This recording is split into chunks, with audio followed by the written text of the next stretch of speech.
Right, so here's Damon Strydom, FUS Mars Geartech Husqvarna. First of all, many congratulations on winning the Service Nationals 125 Series. I mean, that must have been a major boost for you. Yeah, it was a nice year. I mean, we've had, after injuring my knee at lowered rating, it was kind of, yeah, the season, you know, when the knee specialist told me that was kind of the season ended, it was, yeah, a bit of a big blow, but managed to sort it out with a bit of recovery and yeah, a few injections later we got back on the bike and slowly been coming back to it. And yeah, to get the Service Championship was a really nice confidence booster, nice to bring a championship over to the team. I guess overall, I mean, because of the issues you've had with your knee, you've got to be very pleased with what you know, the results you've had since then. Yeah, definitely. I mean, the bikes that we're on this year have been mega. There's been some teething issues which we've sorted out, and we're getting there. But yeah, overall, especially in the AMCA, with having the two DNFs that we've had, being unlucky, to still be now lying after yesterday, I believe, I'm just moved into third now. So to win the Service and be lying third in the AMCA Championship, I'm quite happy. Is there any comparison, do you think, between the Service and the AMCA, or are they like totally different series?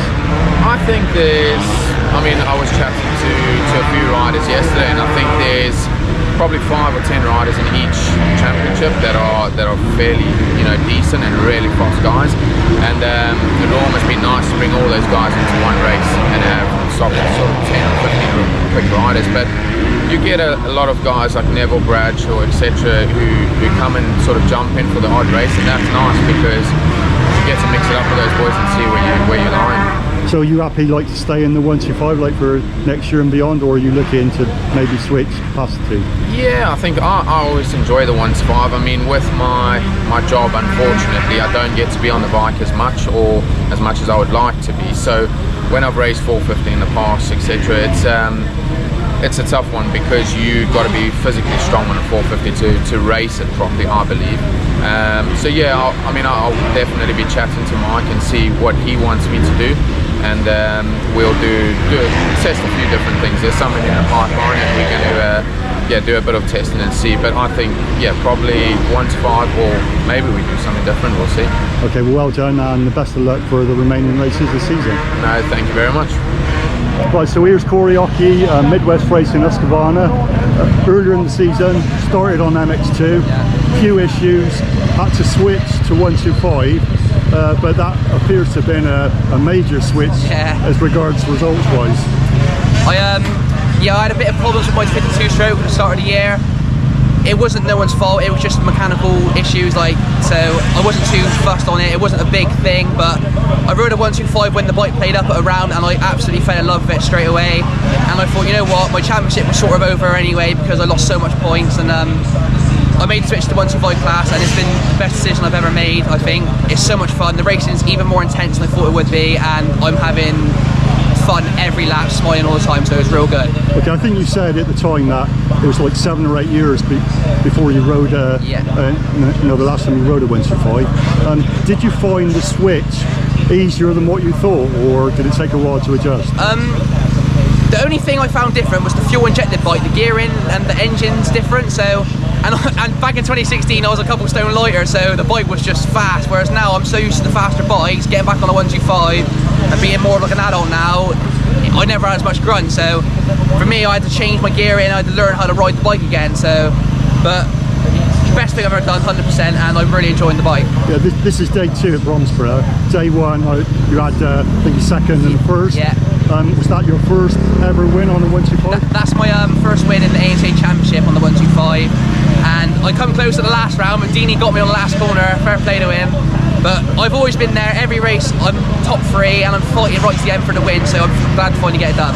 Okay, and I guess from here onwards, we're like looking ahead to next year, the plan's got to be 125 then. Yeah, my plan next year is 125. I'm going to do the AMCA Championship again, and hopefully if they don't clash, do the Service Nationals.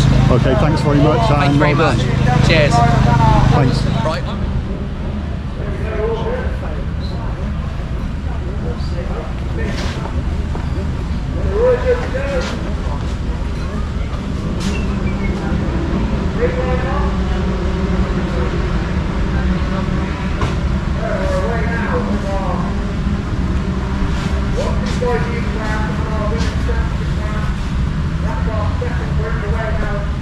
Right, okay, so here's Simon Lane, LRT Yamaha. Using the Yamahas now in the special anniversary colours, what can you tell us about that? Well, what it is, Mike, we were racing the World Vets at Farley. We wanted to do something a little bit different for Farley, so we decided to go to the 50th anniversary colour. Plastics, wheels, we have got seat covers as well, but we just changed this one actually. But yeah, so it's all done for that event really, and we'll probably run this colour now until the last round of the championship. Okay, so how many years does it mark for Yamaha, the colour scheme? Well, it's the 50th anniversary, so it will be 50 years. 50 years come 2024.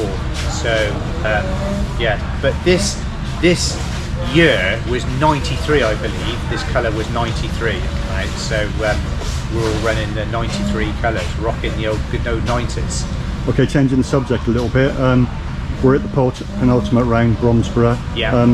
How's the season been for you as a rider and as a team? Do you know what, Mike? I'll probably say this year's probably been the most enjoyable. There's been less pressure on me. I've actually enjoyed it more with Keith and Polab coming on board, taking the pressure off. We've got now Steve and Terry, two mechanics that deals with the bike, so it means I can kind of look after Tyler and watch the racing and really enjoy it. So for me, it's been yeah, a really good year. One of the best, I would say. Okay, that's good news, and good luck for the remaining races. Thank you, Mike. Thank you.